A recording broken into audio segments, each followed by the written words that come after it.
Señores legisladores, Opción Democrática rechaza la llamada Ley de Modernización Fiscal, que a pesar de ese nombre que lleva, se trata básicamente de un aumento general de impuestos que profundizará la desigualdad, la desnutrición, la crisis habitacional. Y quisiera recordar que el impuesto del ITEVIS fue creado por el gobierno del PRD y Jorge Blanco en 1984 y era de apenas un 6%. En 1992 el gobierno del Partido Reformista de Balaguer lo aumentó a un 8%. Luego los gobiernos del PLD y Leonel Fernández lo aumentaron en un 12% en el año 2000, a un 16% en 2004 y finalmente el gobierno de Danilo Medina lo llevó a un 12%, lo llevó al 18% actual en 2012. Así, en justo 40 años hemos pasado de no tener ITEVIS a tener un ITEVIS cada vez más alto y aplicado a cada vez más productos de la canasta básica. ¿Hasta qué punto vamos a llegar?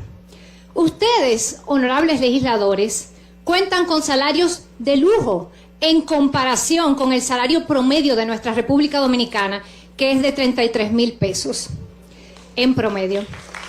Pero yo sé que ustedes pueden ponerse en los zapatos de una familia que con ese salario o mucho menos tenga que comprar mucho más caro las cebollas, el ajo, las habichuelas, la carne, o que tenga que pagar más por el alquiler de su casa, la mayoría de las cuales pasarán a pagar el impuesto del patrimonio, sobre el impuesto al patrimonio inmobiliario o IPI.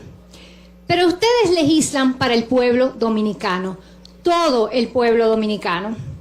Y para la gran mayoría de las familias dominicanas, el aumento en el costo de los alimentos y de los productos básicos, incluyendo servicios digitales que son una necesidad básica en el mundo de hoy, y el aumento en el alquiler de sus casas tendrá un impacto terrible. Ya venimos sufriendo en nuestro país la alta inflación de los últimos años. Tenemos el tercer salario mínimo más bajito de toda América Latina. Y la ciudad de Santo Domingo aparece en los rankings por tener los costos de alquiler más altos de toda la región. El gobierno entonces, y ustedes como legisladores, debería estar pensando en medidas para bajar el costo de vida en nuestro país, no para aumentarlo. ¿Es injusto pedirnos a los dominicanos que paguemos más cuando este mismo Congreso Nacional no ha eliminado gastos clientelares e ilegítimos como el barrilito? Cuando el gobierno malgasta más de 8,000 millones de pesos anuales en propaganda, o cuando las pérdidas en el sistema eléctrico han aumentado en los últimos 4 años.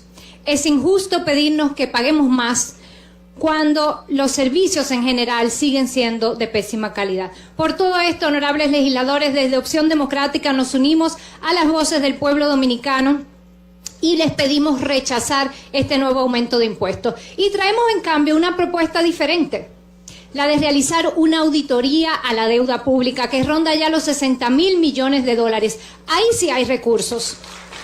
1 de cada 5 pesos que recauda el Estado dominicano se utiliza para pagar intereses de esa deuda. Sin embargo, no sabemos cómo se ha utilizado la mayoría de esos préstamos, en qué condiciones se han tomado, si han violado normas nacionales o internacionales o si se han utilizado para el fin que se tomó.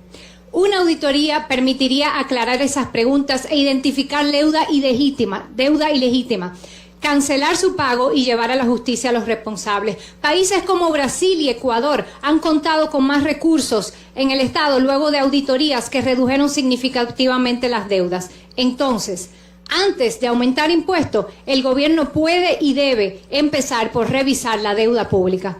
Por último, el gobierno puede y debe atacar los altísimos niveles de evasión y elusión de impuestos para empezar a recaudar de quienes hoy no pagan, en lugar de querer cargarnos más a quienes ya pagamos. Y aquí les exhorto a apoyar el convenio de cooperación tributaria internacional que se discute actualmente entre muchos países, que permitirá combatir los paraísos fiscales que utilizan muchos empresarios para no pagar sus debidos impuestos, incluyendo nuestro propio presidente Luis Abinader, que figuró en el escándalo internacional de los papeles de Pandora en 2021 por colocar parte de su patrimonio en paraísos fiscales. Exigimos justicia fiscal y justicia tributaria. ¡Que viva la República Dominicana! Muchas gracias.